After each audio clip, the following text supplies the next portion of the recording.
subscribe to our channel by clicking the subscribe button. Click the bell button and enjoy the latest uploads from our channel. हेवेनु शलोम अलैकुम।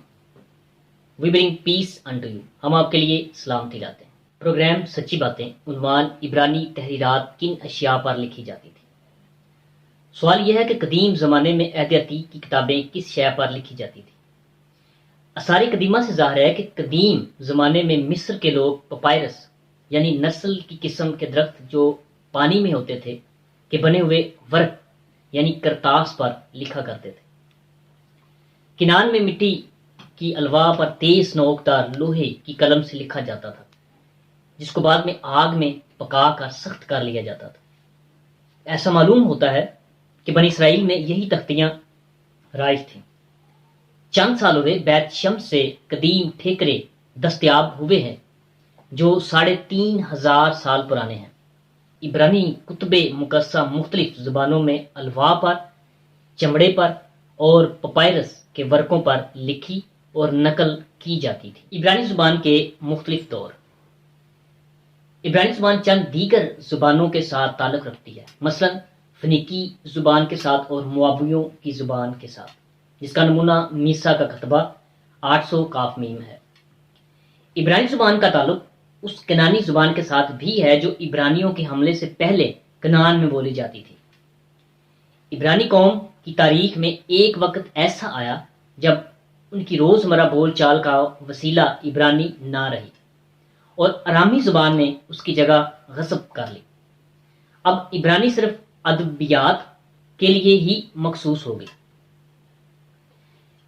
दूसरा सलातीन 18वां बाब 26वीं आयत से ज़ाहिर है कि हज़रत यसाया नबी के वक़्त 8वीं सदी काफ में इसराइली अवामुन नास अरामी ज़ुबान से नाआशना थे, लेकिन शामी और यहूदी अमायदो अराकीन सल्तनत इसका इस्तेमाल करते थे।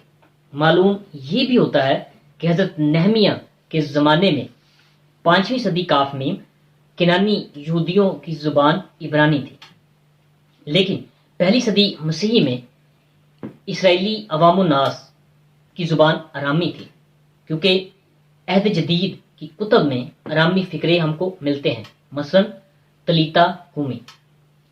बस अवामुन नास ने 5वीं सदी काफ मीम और पहली सदी मसीही के दरमियान इब्रानी ज़ुबान को छोड़कर अरामी ज़ुबान को अपनी रोज़मर्रा की बोल चाल का वसीला बनाया। अरामी ज़ुबान के अलावा असीरिया की ज़ुबान ने इब्तदा ही से इब्रानी को मुतासर कर रखा था।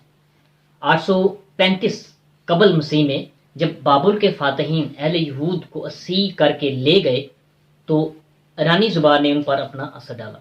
332 काफ मीम में सिकंदर आज़म के ज़माने के बाद यूनानी ज़ुबान ने अहले यहूद और उनकी ज़ुबान को मुतासर किया और मसीह से 100 साल कबल जब यहूदिया रूम के मतहत हो गया तो लातीनी ज़ुबान ने अहले यहूद के ख्यालात और ज़ुबान पर असर डाला।